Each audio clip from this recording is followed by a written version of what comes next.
এসো মা লক্ষ্মী, বসো মা লক্ষ্মী, থাকো মা লক্ষ্মী ঘরে ঘরে।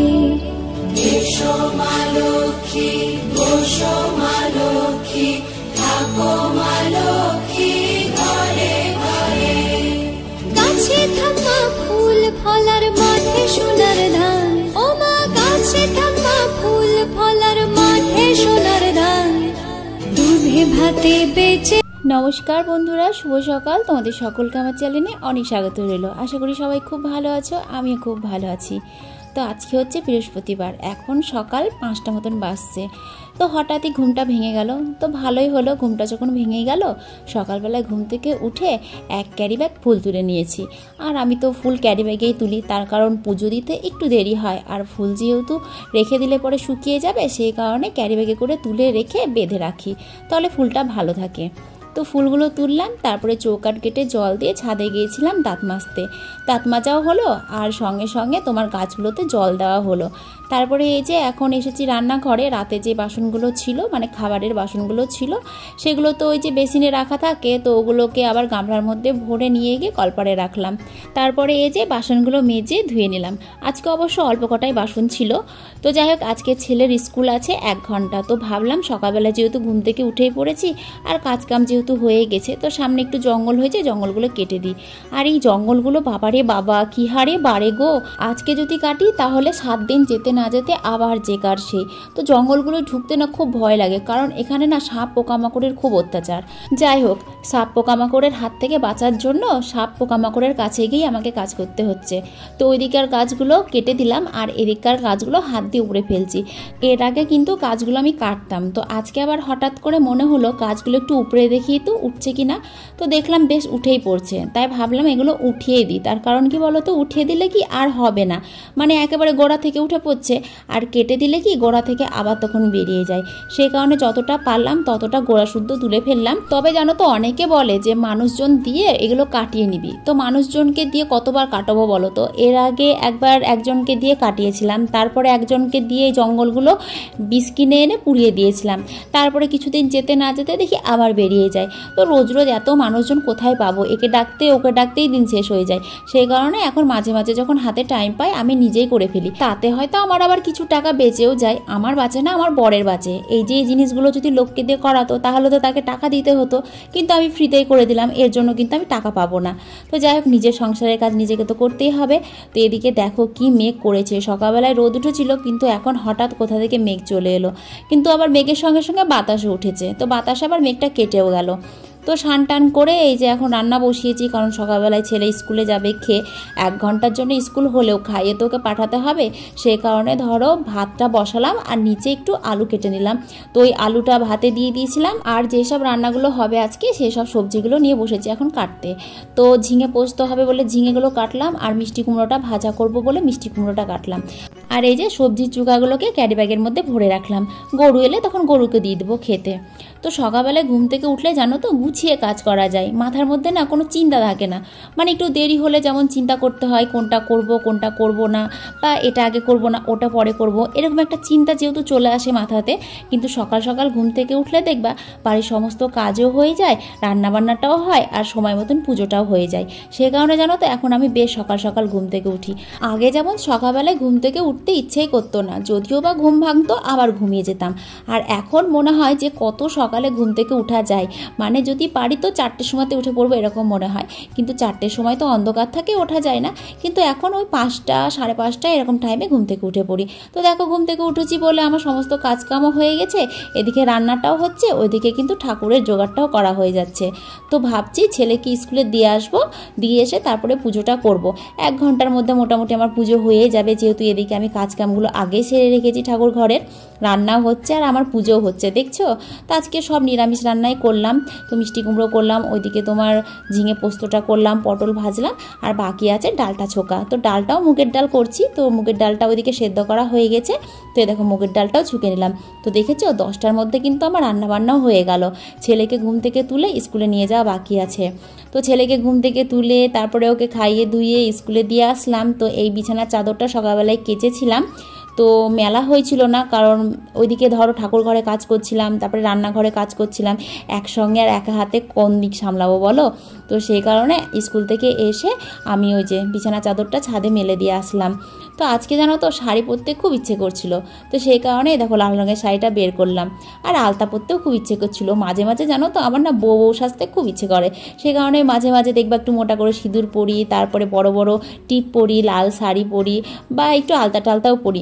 দেখেছো কথায় কথায় কিন্তু আমি একটা কথা তোমাদেরকে বলতে ভুলেই গেছি। অনেকে হয়তো বলবে যে রান্না করতে করতে ঠাকুর ঘরে যেতে হয় না, এটা কিন্তু ঠিক, রান্না করতে করতে ঠাকুর ঘরে যেতে হয় না। তবে হ্যাঁ, সেটা যদি আমি মাছ মাংস রান্না করি তবে সেই মাছ মাংস রান্না করতে করতে ঠাকুর ঘরে যেতে হয় না, কিন্তু নিরামিষ রান্না করলে যাওয়া যায়।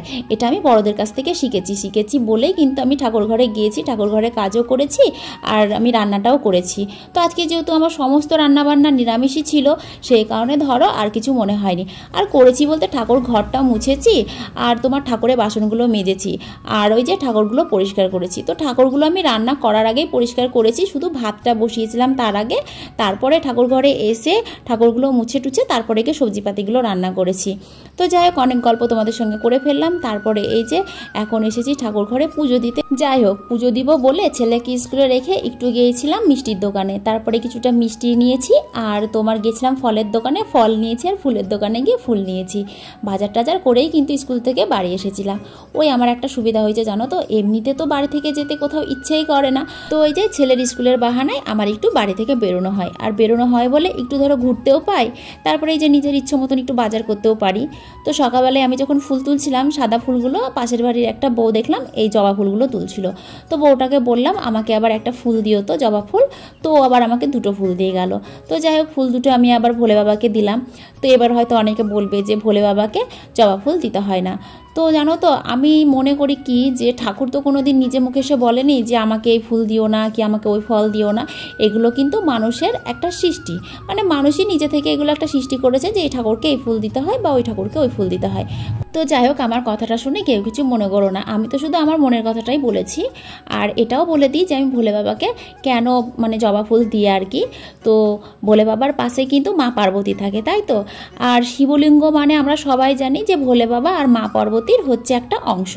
তো সেই কারণেই ধরো আমি ওই জবা ফুলটা দিই, কারণ মা পার্বতী মানেই তো মা কালী, আর মা কালী তো মানে জবা ফুল ভালোবাসে, তাই না। তো সেই কারণে ধরো আমি ওই মা পার্বতীর কথা ভেবেই ধরো জবা ফুল দিই আর কি।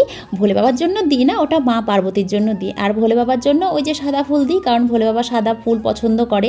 আর আমাদের ভগবান কৃষ্ণ কি পছন্দ করে সেটা তো তোমরা সবাই জানো, আমিও জানি। ভগবান কৃষ্ণ তো পছন্দ করে তুলসী পাতা, তো ভগবান কৃষ্ণর জন্য তুলসী পাতা। তো যাই হোক, মোটামুটি এখন আমি পুজো করা শিখেছি। জানো তো, একটা সময় ছিল যখন আমার পুজো করতে একদম ইচ্ছে করতো না, সত্যি বলছি। পুজোর কথা মাথায় এলেই না মাথায় আগুন চেপে যেত, বাড়ি থেকে পালিয়ে যেতাম। দিদির সঙ্গে আমার কত ঝামেলা লেগে যেত। তখন মা করতো কি, দিদিকে একদিন বলতো পুজো দিবি, আর আমাকে বলতো একদিন পুজো দিবি। তো ওই পুজো দেওয়ার মতনই দেওয়া, যেমন তেমন করে ঠাকুরের কাছে থালাটা দিয়ে দুটো বাতাসা দিয়ে উঠতে পারলে বাঁচি। মানে বলে না যে মানুষ সময়ের সঙ্গে সঙ্গে পরিবর্তন হয়, এটা কিন্তু সত্যি। একটা সময় ছিল যে পুজো পার্বণ সন্ধ্যাবাতি দিতে বিরক্ত লাগতো, মনে হতো কতক্ষণে যাবো গিয়ে খেলাধুলো করব। আর এখন দেখো, মন ভরে পুজো না দিলে একদম ভালোই লাগে না। তো প্রদীপটাও দেখিয়ে নিলাম, আর এই যে এখন বাকি আছে ধূপটা দেখানোর।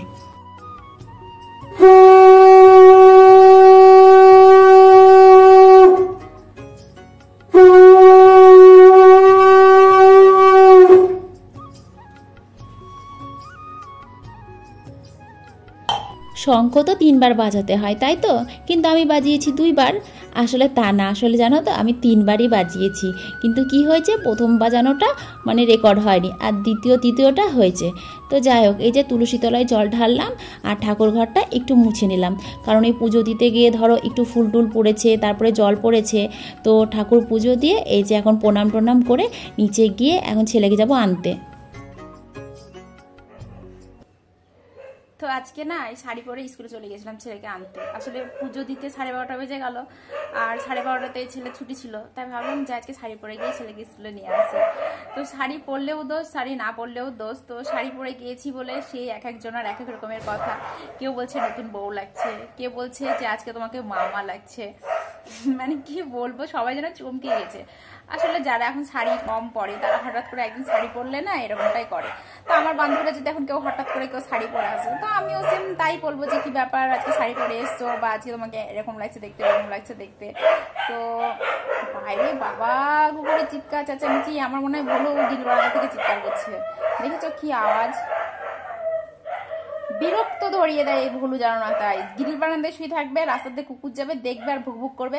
আর রাতের বেলাতে কি করে জানো তো, রাতের বেলাতেও তাই গ্রিল বারান্দায় শুয়ে থাকবে, দিয়ে কুত্তা দেখলে ভুকভুক শুরু করে দেবে। তো প্রচন্ড গরম লাগছে, তো একটু সাজুগুজু করেছি, দুটো একটা রিলস বানাচ্ছিলাম সেই কারণে। সাজুগুজু বলতে কিছুই না, শুধু লিপস্টিক লাগিয়েছি। আমি তো টিপটা তো পরেইছিলাম। তো আজকে অনেকদিন পর আজকে বড় টিপ পরলাম। অবশ্যই কি বলতো, আমি শাড়ি পরলে বড় টিপ পরি, মোটা করে সিঁদুর পরি, আর চুড়িদার নাইটি পরলে পরে তখন অত বড় টিপ পরি না, ছোট ছোট টিপ পরি।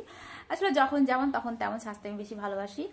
সন্ধ্যের সময় বসে বসে চা খাচ্ছিলাম, তারপরে বর ফোন করলো, ফোন করে বলল যে আমি বাড়িতে আসছি, কালকে আমার মিটিং আছে, তুমি মিটিংয়ের ড্রেসটা আয়রন করে রাখো। তো সেটা এখন আয়রন করতে বসেছি। বরের যে জামাটা আয়রন করলাম, সাদা জামাটা, ওটা তো কালকে মিটিংয়ে পড়ে যাবে, সেই কারণে আমাকে ফোন করে বললো যে বাড়িতে আসছি, তুমি জামাটা ইস্ত্রি করে রেখো। জামাটা ইস্ত্রি করতে গিয়ে দেখছি মানে উজালা দিয়েছিলাম জামাটাতে, তো ছোপ ছোপ হয়ে গেছে, মানে ভিজা জামা গুটিয়ে রেখে দিয়েছিলাম, দিয়ে ছোপ ছোপ হয়ে গেছে। আর ও তো উজালা দেওয়া জামা এমনিতেই পরে না, তার উপরে ধরো ছোপ ছোপ হয়ে আছে, তো ওই সব পরে তো আর মিটিংয়ে যাওয়া যাবে না। সেই কারণে আবার রাতের বেলাতে ওটাকে শার্পে কাচলাম, কেচে ও দেখো ওখানে একটু হালকা উজালা দিয়ে মেলে দিয়ে এসছি ওপরে। রাতের বেলায় শুকিয়ে যাবে, সকালবেলাতে একটু আয়রন করে দেবো, যাবে তো 8টার সময়। তো এই যে ওইদিকে গ্যাসে ভাত রান্না হচ্ছে, বর কখন আসবে জানি না, এখন আপাতত 9টা বাজছে। যাই হোক দেখি কটায় আসছে, ও আস্তে আস্তে 10টা বেজে যাবে। আমার ছেলেকে একটু আদর করে নিই, হ্যাঁ কালকে ছেলেকে অনেক ভালো কিছু খাওয়াবো। ফ্রিজে একটা ইলিশ মাছ আছে, আজকে রাতের বেলা ইলিশ মাছের ওই পিসটা দিয়ে ভাত দিব, আর কালকে মিষ্টি দিয়ে খাওয়াবো। মিষ্টি, কারণ মিষ্টি যদি কুকুররা খায় না অনেক লোম উঠে। আচ্ছা, ও হচ্ছে পশু ডাক্তার। উকুন না তাহলে বলছি উকুন, ওই কালো পোকা ধরে বেড়াচ্ছে গায়ে, বলছে উকুন। তো চলো টাটা।